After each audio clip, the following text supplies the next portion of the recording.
In this example, we're going to move pretty quickly through the Pearson correlation coefficient, the line of least squares, and what it would look like on the plot, on the scatter plot, and we're going to make a prediction for one of the variables in terms of the other. So in fact, I want to focus on that last part. I'm trying to use my line of least squares to predict the IQ. So if my line of least squares is of the form y is equal to mx plus b, then I feed that line an x value, I do this equation to it, and it predicts a y value. So if I want to predict the IQ of an x value, head centimeter, 18 centimeters. So let's label the IQs, the y's, and the head diameters, the x's.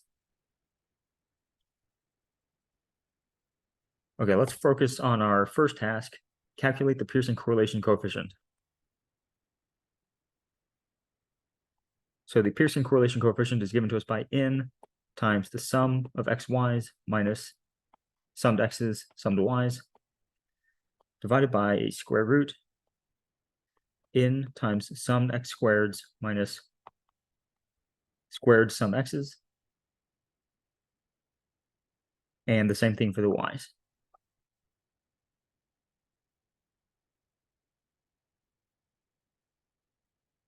All right, so you need to figure out the sums of x's, the sums of y's, sums of x squareds, y squareds, and x times y's. We've done this before, so pause the video now and calculate your Pearson correlation coefficient. All right, you should have gotten an R value of 0.207. So let's see if that's significant or not. We have 1, 2, 3, 4, and let's use a 5% probability threshold. So navigating over to the critical value sheet for Pearson correlation coefficients, if I have 4 data points or data pairs, that means my degrees of freedom is 2. And if I use 5% probability threshold, my critical value, I need a 0.95. I definitely don't have that with 0.207. So we can conclude that it is not significantly correlated. In fact, let's draw the scatter plot. We don't have that yet. If my y's are IQs and my head diameters are my x's, then I've got a head diameter of 15 and an IQ of 112, a head diameter of 16, IQ 154, head diameter 17.5, IQ 127, and head diameter 15.4, IQ 133. So it seems like maybe some positive correlation. Right? We got a small positive number, but we have so few data points and it's not in a perfect straight line that it's really not significant at all. All right, let's look at the line of least squares now. So we're looking for y is equal to mx plus b. The m, in fact, what's the equation for the slope? N times sum x y's minus summed x's, summed y's, over n times sum x squareds minus squared summed x's. And remember, it didn't matter for the correlation what you called x or y, but for regression it does.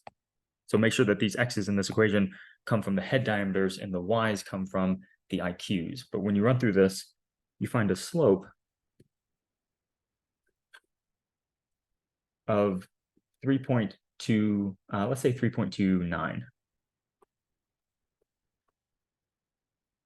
When we look for the y-intercept, the average of the y's minus m times the average of the x's, we find a y-intercept of 79.0, say 3. So the line of best fit is y is equal to 3.29x plus 79.03. So a y-intercept of 79.03 and a slope of 3. Or rather, a slope of 3.29. Now, I don't want to use my line to make a prediction for the IQ of somebody whose head measures 18 centimeters because my correlation is not significant. Right? The correlation tells me how much my data looks like a straight line. So if my data doesn't really look like a straight line at all, then I shouldn't use my straight line model. The best guess of somebody's IQ whose head measures 18 centimeters is really just the average of the y's. So what is the average? Oops, that's a bad bracket. What is the average IQ? Then that's the best guess of the IQ of somebody whose head measures 18 centimeters. So when we do this, we get an average Y value or average IQ of 131.5. So that average is our best guess for the IQ of somebody whose head measures 18 centimeters because our correlation is not significant. It seems like IQ and head diameter have nothing to do with each other.